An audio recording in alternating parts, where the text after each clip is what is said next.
Hey guys, just wanted to share a quick message with you all today. There is no need to follow any spiritual teachers, any gurus, any healing coaches. There's a lot of charlatans out there, especially in the New Age movement.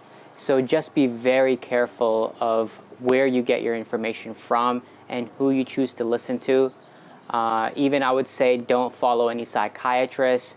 Psychiatry now is just an extension of Big Pharma, to be honest, where they promote and disperse their products, especially antidepressive medications and anti-anxiety medications. They literally do not work. Rather, they numb the mind.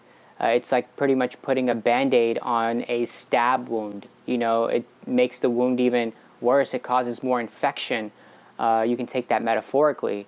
And even therapy, or even therapists, the institutionalized version of therapy, where you have the old man sitting in the chair listening to you as you unload your inner turmoil, you don't even know the character of that individual, whether he cheats on his wife, whether he beats his kids, whether he indulges in pornography, or if he's a pedophile. You don't even know his background, and yet we're literally sharing our innermost valuable, traumatic instances with that kind of figure.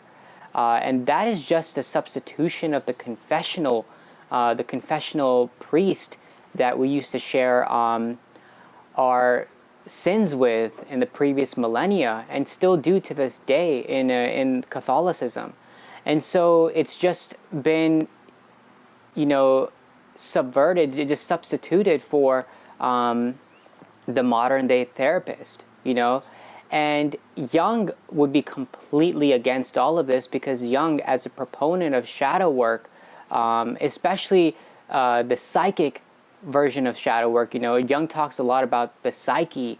I'm not even getting into the Reichian talk about shadow work or bioenergetics or the organic work, which is just a different conversation in itself. But Jung talked a lot about healing using autolog, meaning speaking to your own unconscious as a way to heal your trauma, as a way to let out what it is within you, release all that energy that you have, that energy that has been affected by the trauma within you. And that is authentic shadow work, at least of the psyche, Jung would say. And we fail to realize that today, back then at least, speaking to yourself was common. It was accepted.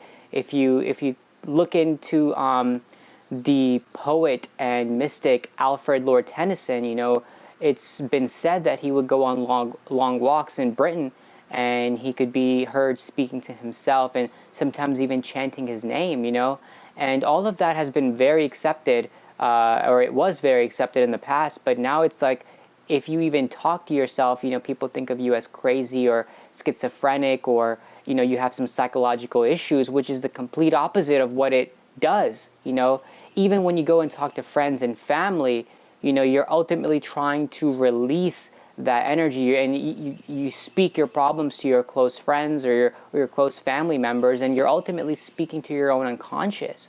And that speaking out is what does the healing. That is the healing work in itself. Even prayer is a form of speaking, is a form of verbalization to the unconscious. Whether we think we're speaking to some anthropomorphic God up in the sky, but it's not even. It goes beyond that, because the unconscious is within and without. But the without is a different part of the conversation in itself. But it is ultimately speaking to yourself that does the healing. That is what integrates the shadow aspect of yourself to your psyche, or within your psyche.